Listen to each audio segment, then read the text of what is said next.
بسم الله الرحمن الرحيم. عشاق وجماهير النادي الأهلي في كل مكان، أهلا وسهلا بحضراتكم.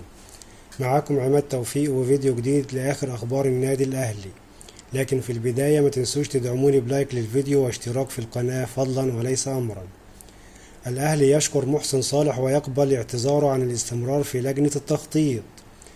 وافق النادي الأهلي على قبول الاعتذار الذي تقدم به الكابتن محسن صالح عن رئاسة لجنة التخطيط، وتم توجيه الشكر إليه عما قدمه من جهد مع أعضاء اللجنة ساهم في نجاحات قطاع الكرة خلال الفترة الماضية. الأهلي يعين كابتن مختار رئيسا للجنة التخطيط.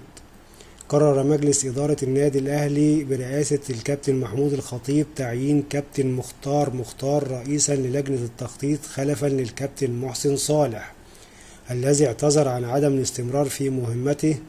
كما قرر المجلس ضم الكابتن محمد رمضان إلى عضوية اللجنة بجانب كل من الكابتن حسام غالي والكابتن زكريا ناصف.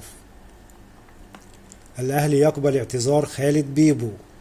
قررت لجنة التخطيط في اجتماعها اليوم بحضور كابتن محمود الخطيب رئيس النادي والمشرف العام على الكرة قبول اعتذار الكابتن خالد بيبو عن عدم الاستمرار في منصبه كمديرا للكرة، ووجهت له الشكر والتقدير عن جهده الواضح منذ توليه المسؤولية والتزامه بثوابت النادي خلال فترة إدارته، فضلا عن مساهمته مع زملائه أعضاء الجهاز الفني والإداري والطبي في تحقيق انتصارات وبطولات عديدة على الصعيدين المحلي والقاري.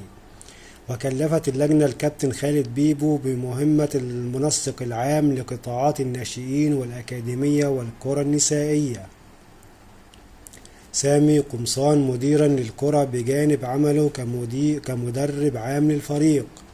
قررت لجنة التخطيط في اجتماعها اليوم تكليف الكابتن سامي قمصان بالقيام بأعمال مدير الكرة بجانب عمله كمدرب عام للفريق، وذلك بعد اعتذار الكابتن خالد بيبو عن عدم الاستمرار في مهمته. قبول استقالة خالد الجوادي. وافقت لجنة التخطيط في اجتماعها اليوم على الاستقالة التي تقدم بها الكابتن خالد الجوادي مترجم الفريق الأول لكرة القدم، ووجهت له الشكر عن الجهود التي بذلها طوال فترة عمله مع الجهاز الفني والإداري والطبي. وبكده يكون خلص فيديو النهاردة، واتمنى من حضراتكم تدعموني بلايك للفيديو واشتراك في القناة فضلا وليس أمرا. والسلام عليكم ورحمة الله وبركاته.